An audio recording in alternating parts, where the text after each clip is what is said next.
Assalamualaikum Solih-solihah. Hai. Apa kabar teman-teman di rumah hari ini? Semoga teman-teman di rumah dalam keadaan baik dan sehat ya. Dan semoga Allah selalu melindungi kita semua. Amin. Teman-teman usahakan ya sebelum belajar sarapan terlebih dahulu supaya teman-teman belajarnya lebih fokus dan konsentrasi lagi. Jangan lupa juga minum air putih 8 gelas sehari, sama sholat duha dan hafalannya ya selalu diulang-ulang di rumah. Oke, sebelum belajar kita sama-sama yuk mengucap basmalah. Bismillahirrahmanirrahim, dan doa sebelum belajar. Rabbi zidni ilma warzuqni fahma. Ya Allah, tambahkanlah ilmuku dan berikanlah aku pemahaman yang baik. Amin. Insya Allah kita masih belajar di tema 4 ya teman-teman, yaitu hidup bersih dan sehat. Dengan subtema 2, hidup bersih dan sehat di sekolah. Insya Allah teman-teman belajar hari ini adalah muatan bahasa Indonesia. Yang akan teman-teman pelajari adalah menemukan kosakata tentang lingkungan yang bersih. Teman-teman pastinya dapat menemukan kata-kata yang berkaitan dengan lingkungan kelas yang bersih. Contoh, ada kata bersih, ada kata sehat, ada kata piket, dan ada kata rapi. Nah, dari kata-kata tersebut terdapat di dalam teks yang berisi informasi tentang lingkungan kelas yang bersih. Seperti contoh berikut ini, judulnya Piket Kelas. Kelompok Dedi sedang melaksanakan tugas piket kelas. Mereka bekerja sama membersihkan kelas. Lantai kelas disapu hingga bersih. Kaca jendela dibersihkan menggunakan kain lap. Meja dan kursi ditata rapi. Papan tulis dibersihkan menggunakan penghapus hingga bersih. Air di vas bunga diganti. Lemari dibersihkan menggunakan kemoceng. Semua sampah dibuang di tempat sampah. Di slide berikut, teman-teman juga akan belajar tentang membuat laporan pengamatan gambar. Informasi yang teman-teman dapatkan dari mengamati gambar itu dapat disampaikan dalam bentuk laporan ya teman-teman. Nah, sebelum teman-teman membuat laporan, perhatikan dulu gambar dengan cermat. Teman-teman masih ingat tidak? Teman-teman minggu lalu sudah belajar bersama Bu Tia tentang membuat laporan sederhana. Coba siapa yang masih ingat bagaimana urutan membuat laporan sederhana? Ya, untuk membuat laporan sederhana yang teman-teman lakukan yang pertama adalah mengamati gambar dengan seksama. Selanjutnya, teman-teman membuat pertanyaan dan jawaban dari pengamatan gambar.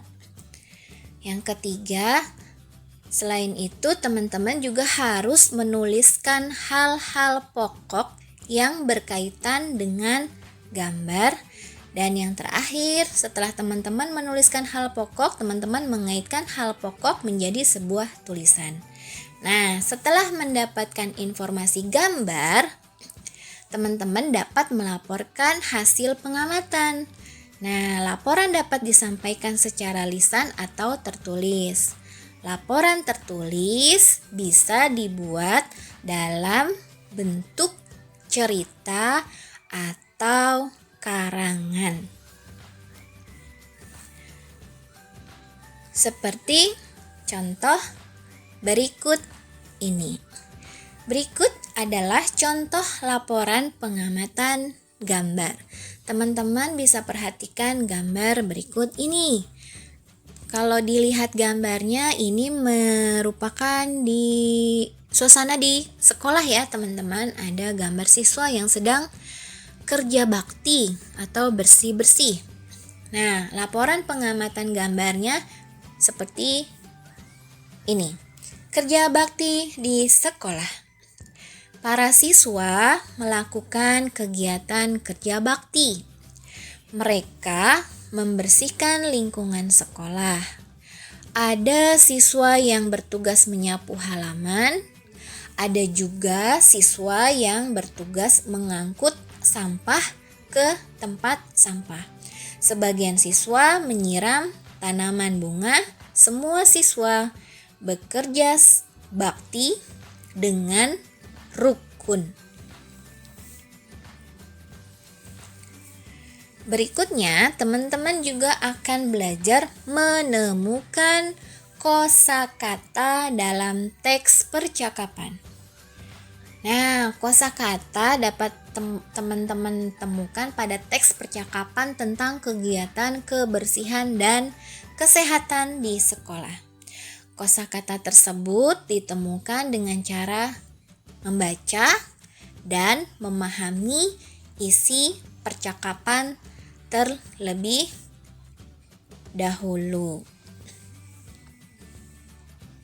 Seperti contoh di slide berikut ini. Teman-teman bisa perhatikan ya, percakapan tentang kegiatan membersihkan kelas.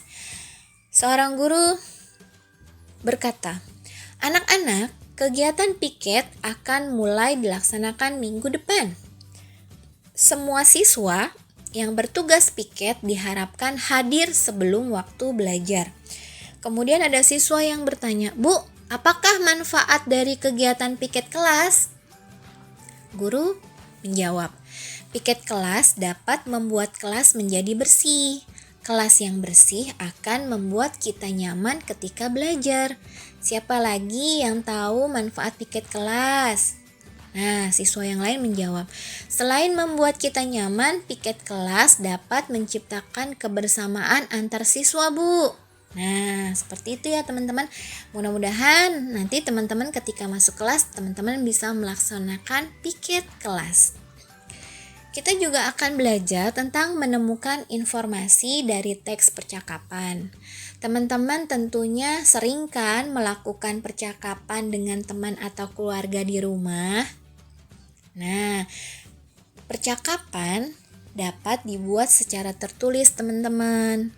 Untuk menemukan informasi dalam teks percakapan, teman-teman harus baca dengan cermat dan teliti. Seperti contoh berikut ini.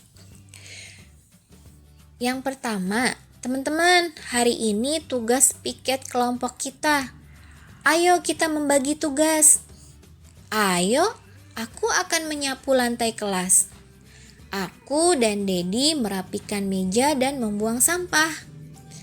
Aku dan Fitri akan mengelap kaca jendela. Semua sudah mendapatkan tugas. Sekarang, ayo kita mulai bekerja. Nah, dari teks percakapan tersebut teman-teman bisa membuat sebuah pertanyaan. Kira-kira apa sih isi percakapan tersebut? Ya, isi percakapannya itu tentang piket kelas. Kemudian, siapa saja yang bertugas melakukan piket? Ada siapa teman-teman? Iya, ada Dedi, ada Fitri, dan ada teman-teman yang lainnya. Kira-kira tugas Dedi apa teman-teman ketika piket kelas?